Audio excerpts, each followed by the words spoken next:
Oh my God, they're swarming her. Close the tent now. She's not breathing. They're all over her.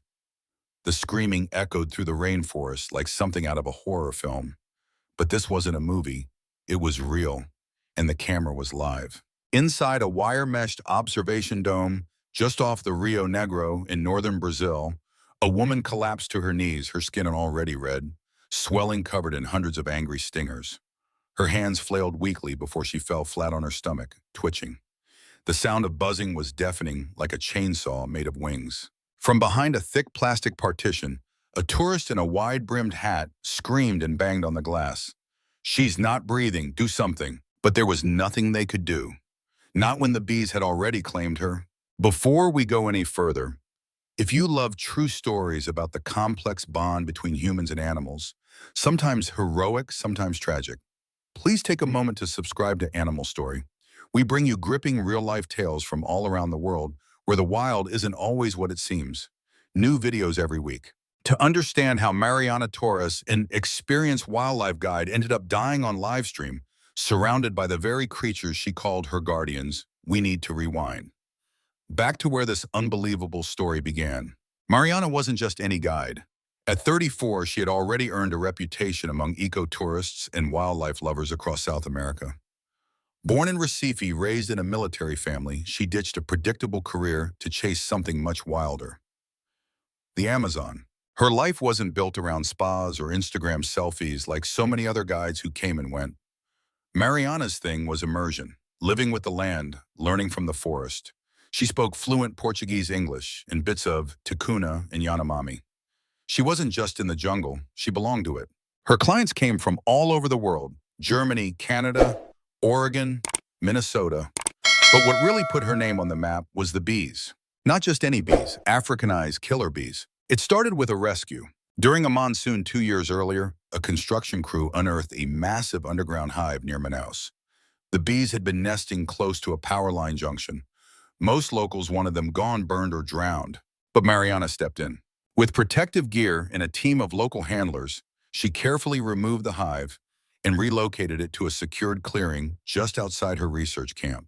There she began what many believed was madness, trying to live alongside the swarm.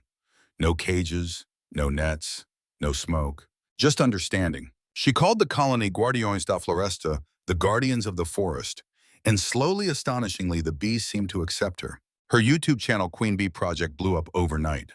In the videos, Mariana would walk calmly through the clearing, her curly brown hair tied back, sleeves rolled up as thousands of bees hovered around her like sparks. She'd speak softly to the camera. "These are not monsters, they're protectors.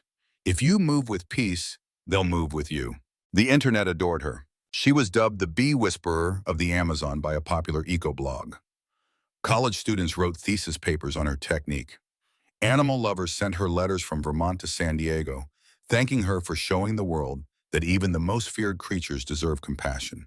But not everyone was convinced. Experts in the US and Brazil issued warnings. Africanized bees, they said, were not just aggressive, they were unpredictable. Their swarming behavior wasn't learned. It was biological, genetic. And once provoked, they didn't stop until the threat was gone or dead.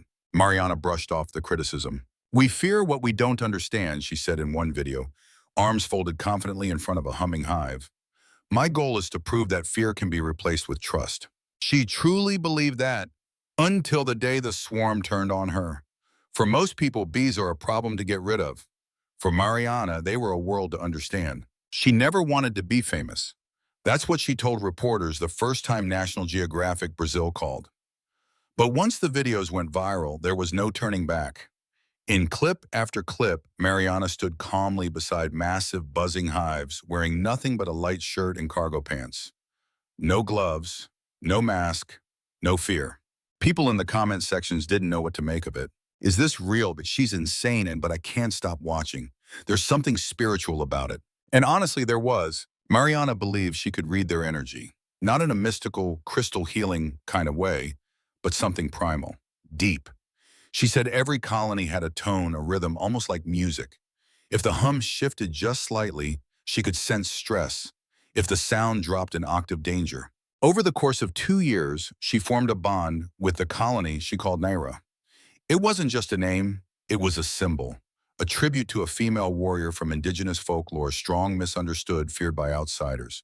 Tourists would visit the Amazon just to see her work. People flew in from Seattle, Miami, even Sweden, just to watch this soft-spoken Brazilian woman walk barefoot through the jungle, her arms outstretched, bees crawling up her arms like bracelets made of gold. It became more than a research project. It became a movement. Eco-blogs dubbed her the wild listener. She started speaking at conferences on biodiversity and coexistence. A local Brazilian newspaper ran the headline, Mariana Torres, the woman who turned fear into friendship. But some people who knew about killer bees, weren't celebrating. Dr. Edna Kim, a professor of entomology at UC Davis, posted a video essay that got a lot of traction. She praised Mariana's bravery, but issued a clear warning. You can't domesticate Africanized bees. That's not how they work. They don't trust. They respond. When one stings, the rest follow. That's how their biology is wired. One wrong sound, one sudden smell, one vibration, and it becomes war. Mariana saw it differently. Of course they can be dangerous, she said in an interview. But so can humans. The difference is, animals don't lie. Their reactions are honest. Once you learn the rules, you stop being afraid of the sting. And for a while, it seemed like she was right. There was an unforgettable clip from early spring. A storm was coming in. The wind howled through the treetops, leaves whipping around like confetti. Most of the workers retreated to the cabins, but Mariana stayed. She walked to Naira's hive, knelt beside it, and placed her hand on the outer wall. The camera zoomed in. The bees didn't attack. They swarmed gently around her like a living veil. The only sound was thunder and wings. But not everyone saw a miracle. One of her interns, Carlos, started keeping a private log of concerns. He noticed changes. The hive was growing faster than expected. The bees had started reacting to non-aggressive movement. During feeding, the colony became restless when cameras or electronics were nearby. Then came the stings, small at first, 2 on a forearm, 1 near her collarbone. Mariana brushed them off literally. They're just testing my boundaries, she said. It's like a toddler throwing a tantrum. You don't leave them, you love them more. Carlos wanted to speak up publicly but feared being labeled a traitor. He never got the chance. 2 weeks before the attack, Mariana started planning an anniversary live stream. It would mark 2 years since she first rescued the hive near Manaus. She ordered banners, invited a small group of donors and eco-tourists, set up cameras around the clearing. Carlos pulled her aside. We shouldn't do this live, he said. Too much noise, too many people. It's not safe. Mariana smiled, touched his shoulder. You worry too much. You'll see. This isn't just about bees anymore. It's about what's possible when we stop trying to dominate nature and start listening to it. What she didn't know, what none of them knew, was that deep inside the hive things had changed. The queen was dead. A new queen had emerged. And with her, a different tone. A new hum, lower, darker, sharper. But by the time anyone noticed, the invitation had already been sent. The guests were already flying in. The cameras were already rolling. And the bees, they were getting ready. The air felt different that morning. Carlos couldn't explain it at first. The jungle still sang with its usual rhythm, howler monkeys in the canopy, cicadas buzzing through the heat. But something beneath it all felt tense, like the forest was holding its breath. He stood near the hive enclosure with a clipboard pretending to take notes, but mostly watching the bees. They weren't swarming like usual. They were hovering, still, waiting. Across the camp, Mariana laughed with a group of donors from New York who had flown in the night before. The anniversary live stream was only hours away, and the crew was setting up tripods, boom mics, and solar chargers. A drone buzzed lazily overhead, filming aerial shots for the opening. Carlos hated that thing. They're not used to this noise, he muttered to no one in particular. A junior intern named Sophia, barely 19 and eager to impress, smiled politely. They've been fine so far, right? Carlos wanted to believe that, but he knew better. It started small. That's how it always does. A volunteer got stung on the neck after adjusting a solar panel, then another on the ankle after walking too close to a trash bin. Coincidence, Mariana said. They're just agitated from the humidity. But Carlos had worked with bees before in Mexico back in grad school. He knew the look in their eyes. Not that soft, docile hum Mariana always romanticized. No, this was something else entirely. They were guarding. They were watching. And it felt like they were deciding. He tried again. Mariana, we should postpone the live stream. Just a day or two. Let the atmosphere settle. You know, storms are coming in from the north. She waved him off gently. This is our message to the world, Carlos. We don't cancel peace because of fear. She meant well, but she wasn't listening anymore. That night, Carlos sat on the edge of his cot, typing a private email to Dr. Edna Kim back in California. Something's off. The hive is different. Behavior's changed. Aggression levels rising. Mariana won't pull the plug. I don't want to sound paranoid, but he never hit send. Just after midnight, he heard something. A sharp, buzzing, shrill, and angry cutting through the dense air like radio static. He threw on a shirt, and grabbed his flashlight. Outside, several bees circled the lights of the generator hut, bumping repeatedly into the glass. One had somehow wedged itself under the lip of the protective mask hanging by the door. It was dead, but its stinger was still twitching. The next morning, Sophia woke up with a swollen eye. She'd been stung in her sleep. Through the mesh, Carlos marched straight to Mariana's tent. This isn't normal, you know it. One of them stung through the mesh. That shouldn't happen. But she was already in her green Livestream outfit, jungle pattern shirt, hair tied up in a bandana camera strapped to her shoulder. Carlos, they sense our energy. If you're scared, they'll feed on that. We have to stay calm, especially you. He looked at her for a long moment. This isn't about energy, it's about biology. But she had made up her mind. By noon, the camp was bustling with activity. Guests gathered under shade tents. Mariana stood at the center of the clearing, beaming at the cameras as she introduced Naira and the Guardiões da Floresta colony to the Livestream audience. Her voice was calm, confident, proud. Carlos stayed behind the line, hands shaking, eyes scanning the treetops, and ears tuned to one sound. Not the voices, not the applause, but the hum. It had changed. It was no longer soft, no longer smooth. It pulsed, it rattled, it warned. And Carlos knew deep down in his gut that the hive wasn't listening anymore. It was preparing. The sun was high over the jungle, blazing down like a spotlight. The clearing shimmered in the heat, and the buzz of insects blended into the natural chorus of life. But for those who had been at the camp for more than a day, the buzz wasn't just background noise anymore. It was building, sharpening, like a warning hidden in plain sight. Mariana stood proudly in front of the cameras, hands open to the sky. Her voice carried through the clearing and through the live stream to over 13,000 viewers around the world. These bees are not enemies. They are not killers. They are protectors of the forest, and she smiled, gesturing toward the hives behind her, we are simply guests in their home. Applause broke out among the small crowd gathered under the shaded tent.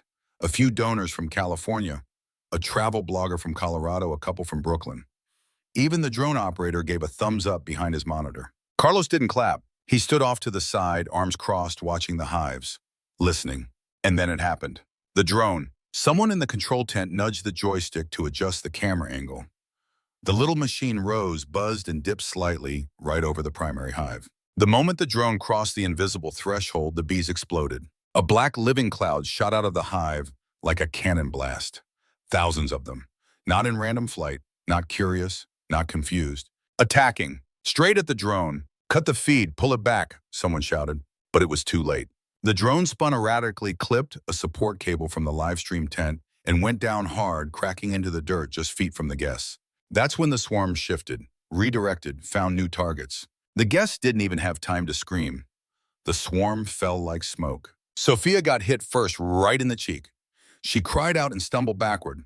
The travel blogger from Colorado started running only to trip over a coiled extension cord and vanish under a storm of wings. Carlos grabbed a towel and yelled, "Inside, go now!" He shoved Sophia toward the mesh tent and turned to Mariana. She was still standing in the clearing, frozen, staring at the swarm. It was like watching your own reflection turn into a monster. Carlos sprinted to her, ducking as bees pelted his arms and neck. "Move," he shouted, grabbing her shoulder. They're in defense mode. They think we're the enemy. But she didn't run. She didn't scream. She just whispered, "I don't understand. They know me." That's when the swarm reached her. Hundreds hit her face, her neck, her bare arms. She gasped and waved her hands, trying to remain calm, but it was no use. They were in her hair, her ears, her mouth. She stumbled backward, clawing at her shirt, trying to unzip her vest, but it was already too late. Carlos tackled her, dragging her toward the tent, swatting and yelling the whole way. Sophia and another volunteer pulled open the mesh door and they tumbled inside. They zipped it shut, but the bees kept slamming into it like hail. The sound was overwhelming. like 1,000 tiny fists pounding on the walls. Inside the mesh tent, Mariana was on the floor. Her face was already swelling, her eyes nearly shut. She gasped for air, then coughed, then stopped. Carlos checked her pulse. Nothing. He started CPR, but her throat had closed. Her lips were blue. Sophia fumbled with the epinephrine injector, but her hands were shaking too much. She dropped it. Carlos jammed it into Mariana's thigh himself. Nothing. He tried again. Still nothing. By the time the satellite call reached emergency responders in Manaus, Mariana Torres, wildlife guide bee whisperer, environmental icon, was dead. 12 minutes after the drone crashed, the live stream cut out halfway through, but not before thousands of viewers saw it happen. The screams, the chaos, the moment trust shattered. The internet exploded. Bee whisperer dies on live stream. Environmentalist killed by her own colony. Nature doesn't play favorites. But Carlos couldn't hear any of it. He just sat outside the tent covered in stings, staring into the trees, listening to the jungle. It was quiet again. Too quiet. For 3 days, the camp stayed quiet. No drones, no cameras, no live stream. Just the steady thrum of the Amazon pulsing like a heartbeat through the trees. Mariana's body was airlifted out by helicopter at sunrise the next morning. She was wrapped in a thermal sheet, escorted by 2 Brazilian forest rangers in silence. Carlos stood by the landing zone, his arms covered in welts, his expression unreadable. Sophia didn't stop crying the whole time. By noon that day, the story had gone global. Every major outlet ran headlines. Bee whisperer dies in live Amazon tragedy. CNN, swarm of death, Mariana Torres' final moments, streamed to 13,000 viewers. The New York Times wildlife activist, killed by her own hive. Fox News. Clips from the live stream, especially the drone crash, and Mariana's final moments in the swarm were reposted everywhere. TikTok edits, Twitter threads, YouTube reactions. It wasn't just news, it was viral. And with virality came division. Some called it a freak accident. She loved them. They turned on her. That's the wild for you. Others were harsher. This wasn't a tragedy, it was arrogance. You don't tame killer bees like you do a golden retriever. She romanticized a species that evolved to attack in packs. This wasn't nature's betrayal, it was nature being nature. One Reddit post went viral with the title, "Mariana didn't die because she didn't understand bees. She died because she refused to accept what they are." Carlos refused every interview. He stayed in Brazil for another month, helping authorities assess the hive and dismantle the tourist facilities. The camp was shut down indefinitely. The bees were relocated, some say exterminated, but the government never confirmed it. At Mariana's memorial service in Recife, her father read a note she wrote when she was just 16. "If I die in the forest, don't bury me in a box. Let me return to the soil. Let the wild have me back." Hundreds attended. Former students, journalists, biologists. Many wore green in her honor. Someone left a small vial of honey at the base of her memorial stone. But behind the tributes, the questions remained. Did Mariana push too far? Could the attack have been prevented? Was it wrong to try to bond with something so inherently dangerous? The scientific community responded with caution. Dr. Edna Kim, the UC Davis entomologist who had once warned Mariana, released a video statement. "What happened to Mariana was heartbreaking, but it's a reminder that understanding a species doesn't mean we can override its instincts. Biology is not ideology." Environmental forums erupted into debate. One user posted, "If Jane Goodall can live among chimpanzees, why can't Mariana do the same with bees?" A quick reply came back, "Because chimpanzees don't swarm and sting you 600 times in 30 seconds. In Brazil, a new law was proposed nicknamed Mariana's Law, which would restrict the keeping of Africanized bee colonies within ecotourism areas. Conservationists were torn. "She gave her life trying to prove coexistence was possible," one supporter said. "This law erases her legacy," said another. Carlos didn't speak publicly until 6 months later, when he published a piece in The Atlantic. The title, "She Believed They Loved Her, What the Bees Taught Me About Limits." In it, he wrote, "Mariana wasn't a fool. She was hopeful. Too hopeful. And I loved her for that. But hope can't change biology. Love doesn't erase instinct. And the wild doesn't care what you believe about it. It just is." The article ended with a simple sentence: "She didn't deserve what happened, but we all need to learn from it." And people did learn. Today, the clearing where Mariana died has been turned into a quiet research garden. No bees, no cameras, just trees and silence. A small plaque sits on a wooden post weathered by sun and rain. Mariana Torres, 1989 to 2023. She listened to the wild until it spoke back. Months passed, then a year. The headlines faded, the live stream and footage disappeared from most platforms, and people stopped arguing in the comments section. Another viral story had taken its place as always. But for some of us, this one never really left.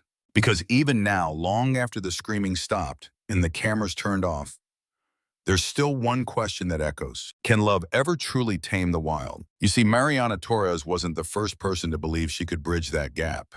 We've seen it before, stories of humans raising wolves, swimming with orcas, hugging lions.